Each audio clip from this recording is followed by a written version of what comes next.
ناظرین، عثمانی خلافت جو تقریباً 600 سال تک قائم رہی، دنیا کی سب سے بڑی اور سب سے طویل عرصے تک چلنے والی سلطنتوں میں سے ایک تھی۔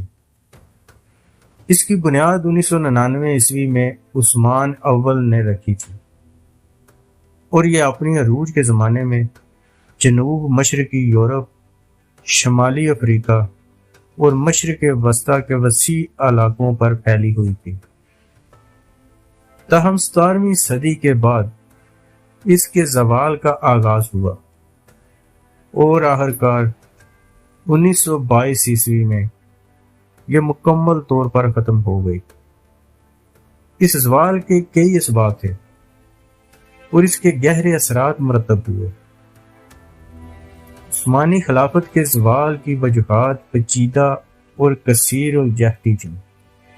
کمزور حکمران، ابتدائی دور کے طاقتور سلاطین کے بعد کے حکمران کمزور اور نااہل ثابت ہوئے، جو سلطنت کے امور کو مؤثر طریقے سے نہیں چلا سکے۔ جانشینی کے مسائل۔ جانشینی کے لیے واضح نظام نہ ہونے کی وجہ سے اکثر شاہی خاندان میں خانہ جنگی اور سازشیں ہوتی رہیں، جس نے ریاست کو اندرونی طور پر کمزور کیا۔ معاشی جمود۔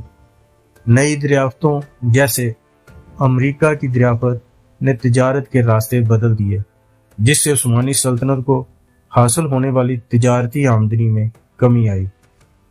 اندرونی طور پر پرانے زرعی نظام میں اصلاحات نہ ہونے کی وجہ سے معیشت جمود کا شکار ہوگی۔ فوجی کمزوری۔ عثمانی فوج، جو کبھی ناظرین دنیا کی سب سے طاقتور فوج تھی، جدید جنگی ٹیکنالوجی اور حکمت عملیوں سے پیچھے رہ گئی۔ یورپی طاقتوں نے تیزی سے اپنی افواج کو جدید بنایا، جبکہ عثمانی فوج اپنی پرانی روایتی طریقوں پر قائم رہی۔ یورپی طاقتوں کا عروج۔ 17ویں اور 18ویں صدی میں یورپی طاقتیں جیسے روس، آسٹریا، برطانیہ اور فرانس تیزی سے مضبوط ہوئیں اور انہوں نے عثمانی علاقوں پر قبضہ کرنا شروع کر دیا۔ قوم پرستی کی لہر۔ 19ویں صدی میں یورپ میں قوم پرستی کی لہر اٹھی اور مختلف نسلی گروہوں جیسے سرب، یونانی، بلغاریائی، آرمینیائی نے عثمانی سلطنت سے آزادی کا مطالبہ کرنا شروع کر دیا۔ ان قوم پرستی کی تحریکوں کو یورپی طاقتوں نے مزید ہوا دی۔ پہلی جنگ عظیم۔ عثمانی سلطنت نے پہلی جنگ عظیم 1914 سے 1918 میں جرمنی اور مرکزی طاقتوں کا ساتھ دیا، جو کہ ایک غلط فیصلہ ثابت ہوا۔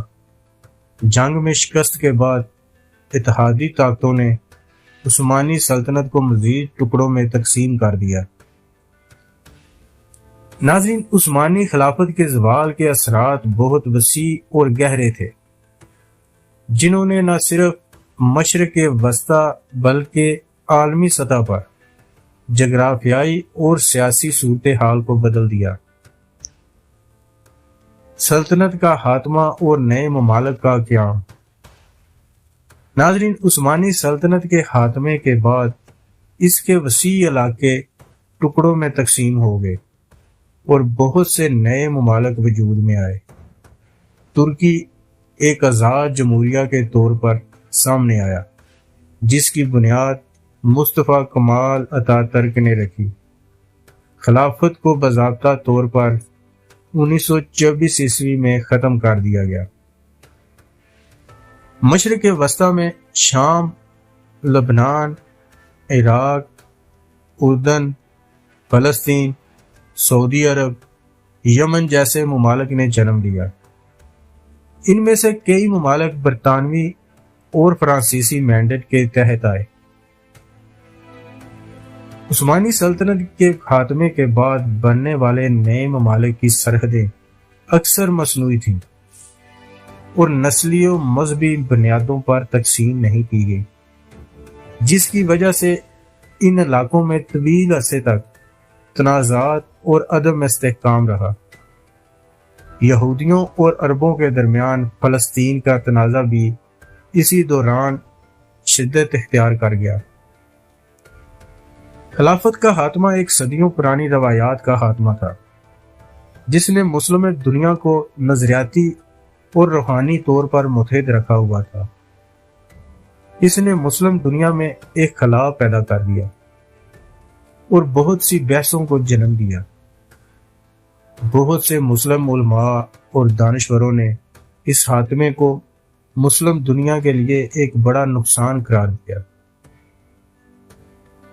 ناظرین، عثمانی سلطنت کے زوال کے بعد یورپی طاقتوں، خاص طور پر برطانیہ اور فرانس کا مشرق وسطی اور شمالی افریقہ میں اثر و رسوخ بہت بڑھ گیا۔